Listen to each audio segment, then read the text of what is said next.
faire de la saucisse. C'est la deuxième expérience saucisse que je vais faire cette semaine. La première n'a pas été concluante parce que j'ai pas assez mis de sel et de poivre. C'est important, il faut ajouter beaucoup de sel et de poivre à votre préparation de base.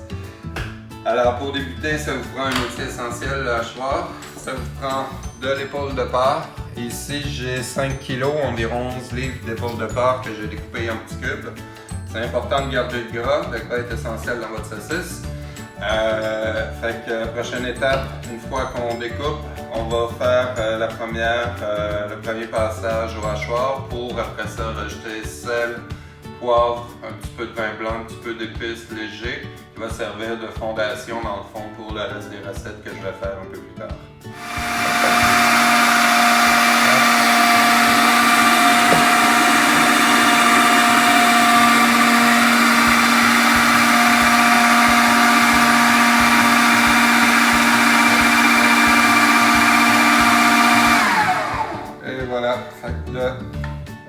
La première passe de hachage est faite.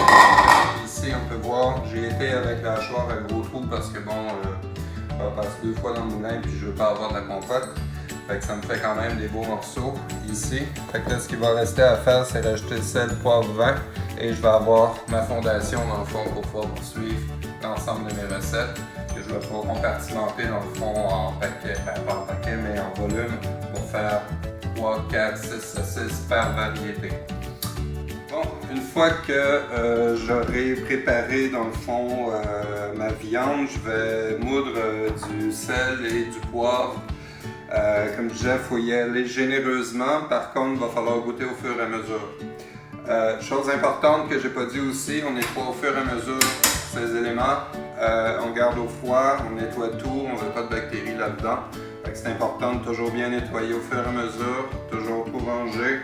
Pour chaque étape, on y va avec méthode. Fait que là, la première étape, vous voyez ici, bon, j'ai mon sel moulu, j'ai mon poivre moulu. J'ai été idéalement, on va dire une demi-tasse. Idéalement, on va dire une demi-tasse, étant donné que... ta gueule. Bon, prise 2. Idéalement, on va y aller avec une demi-tasse, mais il va falloir y aller au bout. Fait que ce que j'ai fait, j'ai été, bon, vous voyez ici, mon poivre est moulu. Et si on regarde, j'ai pas tout à fait une demi-tasse, on va dire que je suis aux 2/3 de la demi. Fait que je vais répandre sur ma préparation. Même chose pour le sel ici. C'est du sel Himalaya, du sel rose. Fait que bon, c'est peut-être un peu plus salé qu'un autre type de sel. Fait qu'il faut vraiment y aller au bout. Fait que je vais toujours à peu près. On y va avec le sel. Et puis on va rajouter tout de suite une tasse de liquide. Un petit peu de vin. Ça fait pas de mal. La saucisse a besoin de beaucoup de liquide, ça c'est un conseil de mon père, ancien boucher. Fait qu'on y va généreusement. De toute manière, vu la quantité de viande et vu la préparation qu'on va faire un peu plus tard, ça ne goûtera pas le vin ce qu'on est en train de faire là, c'est juste vraiment pour humidifier la viande. Donc on va y aller, on va mélanger le tout et on va goûter après qu'est-ce que ça donne. Ok, là j'ai mélangé ma préparation, fait que là, pour goûter s'il y a assez de sel, de poivre, on va se prendre tout simplement une petite boulette ici qu'on va amener 30 secondes au micro-ondes. Et puis, ça va nous permettre de goûter notre préparation, savoir si c'est assez salé, poivré. Pour la suite des choses, j'ai préparé ici une orange que j'ai zestée. Je vais récupérer la chair d'orange, je vais réserver dans un bol. J'ai des champignons ici que je vais couper en morceaux et faire revenir au beurre. J'ai ici des pommes, même chose que je vais éplucher, faire des morceaux et faire revenir au beurre avec du sucre pour les faire caraméliser un peu. J'ai du fenouil ici que je vais réduire au beurre aussi un petit peu légèrement. Donc, je vais le mixer avec des graines de fenouil en plus. Et j'ai du poireau, même chose. Je vais préparer en petites tranches. Plutôt que de mettre de l'oignon, je vais mettre du poireau. Je vais le préparer, faire réduire au beurre un petit peu, mettre au froid. Et c'est les éléments de base qui vont me servir pour mes recettes un peu plus tard. Alors, je suis en train de faire mes préparations toujours. Je suis en train de faire cuire pour faire réduire, pas pour faire cuire complètement parce qu'on s'entend, ça va donner une saucisse qui elle va être cuite. Fait que c'est vraiment de faire réduire ici. On commence, j'ai fait réduire j'irais de 70% là, mon poireau. Fait qu'il est encore un petit peu croquant, mais il est légèrement ramolli. Fait que je vais pouvoir le réserver, le mettre au froid. ici, j'ai mon fenouil qui est la même chose, encore une fois. Là, on voit qu'il est un petit peu trop cuit. Là, on voit de la dorure dessus, mais c'est pas grave, ça va lui donner du goût. Et puis là, je m'apprête à préparer les pommes caramélisées. Fait que c'est vraiment, je vais chercher un petit côté sucré à mes pommes, mais je veux pas avoir une compote non plus. L'idée, c'est vraiment d'y aller avec du beurre, du sucre, et puis on y va avec les pommes, mais on y va assez rapidement. On veut pas de compote, on veut vraiment juste caraméliser. Et puis après ça, on va réserver ça. Et puis on va pouvoir appliquer ça au mélange, passer ça, puis mettre ça dans nos boyaux. Fait que ça, c'est les prochaines étapes. Après, il me reste juste à préparer mes champignons aussi. Dans le beurre, même principe. On fait des petits cubes de champignons. J'ai pris 2 pleurotes et un portobello. Et puis, on va tout simplement le ramollir un peu au beurre, mettre ça au frigo. On prépare ça et puis après ça, on va pouvoir commencer les assemblages. Bon, j'ai fait cuire mes gugus, tout est bon, tout est prêt. Là maintenant c'est au frigo, il faut que ça soit froid parce qu'évidemment on va le mélanger avec la viande. Fait que là c'est le temps de faire la vaisselle, du ménage, du rangement et tout ça. C'est le temps de prendre aussi une petite bière, là. On est assez avancé dans la journée, fait que ou du vin rouge, votre choix, ou du vin, peu importe, c'est le temps de prendre un petit alcool. Ce que j'ai pas dit, c'est les recettes que j'allais faire, donc je vais en parler maintenant. On a une première, ça va être une saucisse, un mélange, toujours à partir de la base. Hein. Fait que j'ai 6 variétés que je vais faire. La première, c'est foie gras, pommes et poireaux. La deuxième, prosciutto, fromage, poivron. La troisième, c'est une tentative simili-choucroute, fait qu'il va y avoir du choucroute, de la bière de la maudite et de la moutarde de Dijon. La quatrième, fenouil, graines de fenouil, orange, triple sec. La cinquième, prosciutto, champignons, épices à grillade. Et la sixième, compote d'oignons et pommes caramélisées. Fait qu'ici, vous voyez, j'ai acheté, c'est fantastique en passant, un petit truc chez Milano. Si vous habitez à Montréal, dans Petite Italie, Milano, une fois de temps en temps, passe les fins, parce que le prosciutto, c'est un gros saucisson, là. Fait que le bout qui reste, plutôt que de le vendre ou d'être pris avec, ils vont le liquider. Fait que ici, ce que vous voyez, là, c'est, je l'ai nettoyé, j'ai enlevé le gras et tout ça. Ça, c'est le cap, c'est le bout dans le fond. Ça a une valeur de 50 $. Eux, ils liquident ça, ils vendent ça 15 ou 20 $. Celui-là m'a coûté 20 $. Fait que ça vaut la peine, c'est une belle viande, c'est une belle charcuterie. Et puis là, ce que je vais faire, je vais le passer au moulin pour le hacher. Parce que quand je vais arriver pour faire mon assemblage, j'aurai plus la hachoir. Là c'est vraiment, là, je vais enfourner mes saucisses. Fait qu'ici, prochaine étape. Dans mes ingrédients, quand je vais mettre du fromage, j'ai acheté un petit fromage qui pue ici, là, vraiment, là, qui va donner un peu de goût, qui est en sol, avec de la mozzarella bufala. Ici, il y a des épices que j'aime bien, les épices de Madagascar, ça se trouve à Maison du Rôti, entre autres. Et puis ça, c'est mon épice à grillade qui va aller là, dans la saucisse prosciutto champignon épice à grillade. J'aime pas mes graines de fenouil. Je suis paresseux, fait que j'ai pas fait ma compote d'oignons au porto, je l'ai acheté tout fait. C'est facile à faire, hein, on sait. Bon, on prend des oignons, on fait caraméliser, on met du porto et puis bingo. Même chose pour la sauce au foie gras, on peut la faire nous-mêmes. On achète un morceau de foie gras, un peu de crème, on dilue, bingo, je l'ai acheté tout fait. Ici, on a la choucroute au vin blanc que je vais faire égoutter pour enlever un peu de jus parce qu'il va y avoir la bière de maudite qui va aller avec. Je me fais pas chier avec les poivrons, j'y vais avec des poivrons qui sont déjà rôtis tout près là, dans les pots. Et puis là, je vais pouvoir faire mon assemblage dans quelques instants. On a fait refroidir notre préparation, on a fait refroidir nos ingrédients. Maintenant, on divise en 6 parce que je vous ai expliqué, j'ai 6 recettes. Avant tout, je dois vous dire que dans le montage, qu'on voit pas, j'ai rajouté du sel et du poivre parce qu'il n'y avait pas assez de sel et de poivre au départ. J'ai goûté, c'était pas bon. Fait que c'est vraiment, j'y été full flush, une demi-tasse de sel, une demi-tasse de poivre. Du vrai gros poivre là, de Madagascar, puis du sel rose, là, en tout cas c'est de l'Himalaya, là, il faut que ça goûte, okay? Il faut que ça goûte. Fait que vous le testez au micro-ondes, vous le goûtez, si c'est pas bon, vous rajoutez. Fait que là on a notre préparation, j'ai bien lavé le comptoir, j'ai pas mis d'eau de javel, mais quand même, le comptoir est froid, okay? Et on a notre préparation de base ici. De 5 kg de porc. OK, on va le diviser en 6 grossièrement. Ici, une fois divisé, tac. Un beau pâté. Tac, tac, tac, tac, tac.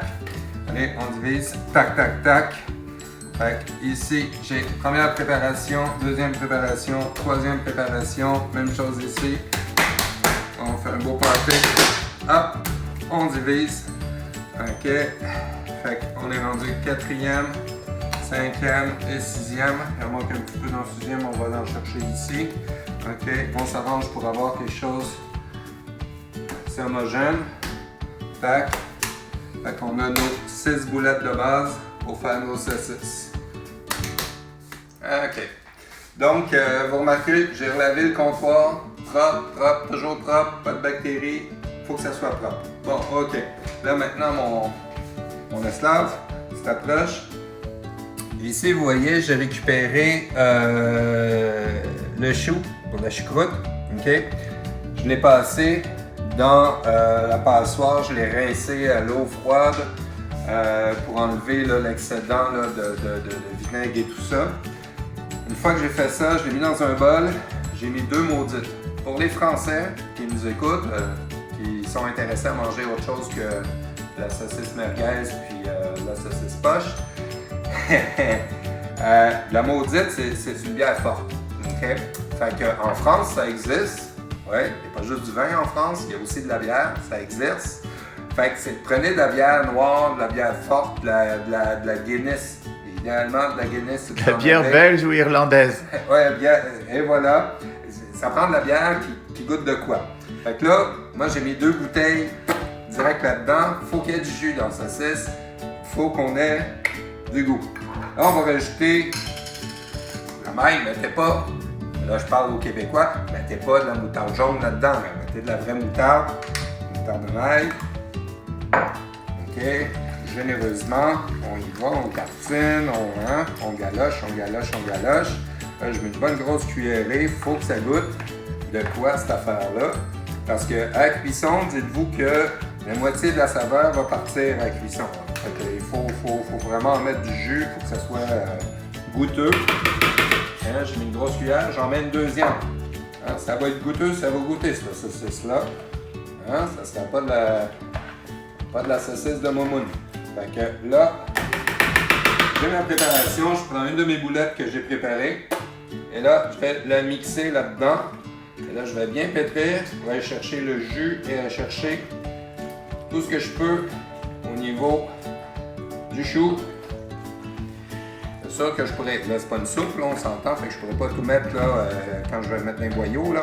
Mais il faut vraiment là, que ça soit bien juteux, bien absorbé dans mon mélange. Fait que, ce que ça me donne, c'est une préparation mixte. C'est vraiment là, on a moitié-moitié là. Tu sais, si vous regardez ici, là, on a moitié viande, moitié chou. Ça fait que ça trempe dans la bière, ça trempe dans la moutarde. Là, on va mettre ça dans un boyau dans pas long. Bon, on est rendu saucisse, foie gras, pommes, poireaux. Fait que, encore une fois, là, vu que j'ai 2 recettes avec les pommes j'ai enlevé le liquide là, il y en avait vraiment trop. Fait que, on prend la moitié des pommes, tac. On va y aller avec la moitié du poireau. Ici, tac. Je prends la moitié de mon poireau. On y va, comme ça. On prend, comme je dis, la préparation que j'ai acheté du fait, mais qu'on pourrait faire nous-mêmes. Foie gras. On ne veut pas en perdre, fait qu'on prend tout ici. Tac, tac. Ça va être un petit peu gras. Et puis, on y va avec un autre motte qu'on mélange amoureusement pour nous donner une belle texture. Et on a notre deuxième recette de fête de saucisse. Vu qu'il me reste du poireau, dans la prochaine, je mets prosciutto, fromage, poivron, poireau. Ici, j'ai mon prosciutto, j'ai mon poivron qui était déjà prêt. Je l'ai passé en petite lisière. J'avais de la mozzarella et buffalo qui me restait d'une autre recette. J'avais du fromage cheap, ben pas cheap, mais en spécial, là, du pain stock là, cendré. Fait que là, ce qu'on va faire, encore une fois, on récupère notre boulette, cacao. On va y aller avec la moitié du prosciutto, tatao. on va y aller avec le gras et avec le poireau qui nous reste. Tac, tac, tac, tac, tac. Et encore une fois, on mélange, on mélange, on mélange. Et vu qu'il ne me reste plus de plat, ben après ça, ben on va commencer à fourrer nos saucisses, hein, à les entuber.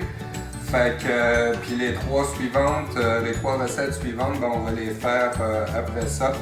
Fait que, oubliez pas, il faut goûter au fur et à mesure, micro-ondes, 30-40 secondes par boulette. Vous faites des petites boulettes, vous goûtez, si ça manque d'assaisonnement, on en remet. Il faut que ça goûte bon. Ça roule ma poule. Donc, on est rendu à l'étape essentielle, on fourre. Là, encore une fois, j'ai acheté ça à la Maison du Rôti à Montréal. Ça, ici, c'est le boyau. OK? C'est le boyau de porc. C'est essentiel. Si vous voulez faire de la saucisse, il faut le mettre la saucisse dans un boyau quelconque. Fait que, regarde, on n'a pas le choix, ça nous prend du boyau. Je l'ai fait dessaler. Le gars, super gentil. Si votre boucher n'en a pas, achetez pas de porc et tout ça pour faire de la saucisse. Si vous n'avez pas de boyau, vous ne pouvez pas faire de saucisse. Ça prend ça. OK? Vous le dessalez. L'avantage avec ça, c'est que vous pouvez aussi le geler après ça si vous en avez trop. Le dégeler après, vous en servez, c'est fantastique. Puis, ça a l'air fragile, ça a l'air sensible, mais c'est super résistant et ça fait de la belle grosse saucisse cochonne. Fait qu'on y va, on met notre petit machin là, dans le trou. Là, évidemment, on n'est plus à l'époque des petits trous. Là, ici, là, on y va vraiment pour pousser avec le tube ici. On l'assemble. Hein? Là, c'est le temps de fourrer.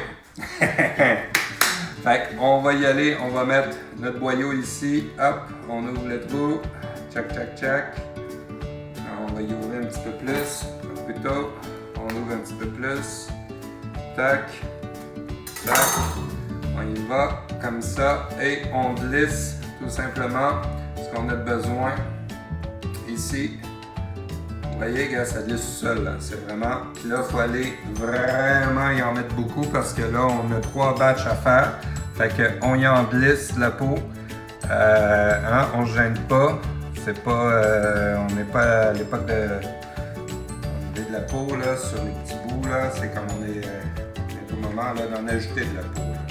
Fait qu'on en ajoute sur le boyau. Et puis après ça, on va être prêt à pogner notre truc, à mettre ça là-dedans, puis à remplir nos saucisses. Bon, c'est le bordel. On vient de faire nos 3 premières recettes. Je les ai coupées au fur et à mesure, je les ai assemblées au fur et à mesure. Fait que la première ici, prosciutto, fromage, poivron, un succès. Regardez, c'est beau, c'est magnifique, tout ça. La deuxième, le chou, la maudite, la moutarde. Le problème, trop de jus, trop d'air. Quand on poussait, il y avait trop d'air. Par contre, au niveau du goût, parce qu'on a goûté au fur et à mesure, au niveau du goût, elle va être vraiment très bonne. Et la troisième, c'est foie gras, pommes et poireaux. Celle-là ici, c'est celle qu'on est en train de finir. Fait que là, je vais préparer mes 3 prochaines recettes. Fait que fenouil, graines de fenouil, orange triple sec, prosciutto, champignons, épices grillées et compote d'oignons et pommes. Et puis on continue d'assembler. Ces 3-là, on les met au frigo et on continue. Go! Ta-ta! À faire avec beaucoup de persévérance et beaucoup d'énergie. Là, on est rendu en fin de soirée. Ça a été un petit peu plus long que prévu. Donc, on a nos 3 dernières recettes qui sont faites. Fait que fenouil, graines de fenouil, orange triple sec. Et ici, qui est magnifique, très belle. On a ici prosciutto, champignons, épices grillées. On le fait au micro-ondes. C'est très très fort, l'épice barbecue. C'est très bon, mais très différent des autres. Et puis la dernière ici, compote d'oignons et pommes. Délicieux, super bon. Ça donne, là on a déjà des saucisses au four parce qu'on mangeait. Ça donne une moyenne de 72 saucisses. Fait que c'est quand même assez intéressant et assez rentable. C'est beaucoup d'efforts, beaucoup d'énergie, beaucoup d'amour, mais c'est génial. Je vous encourage à en faire. Suivez notre site. Bisous, bye bye.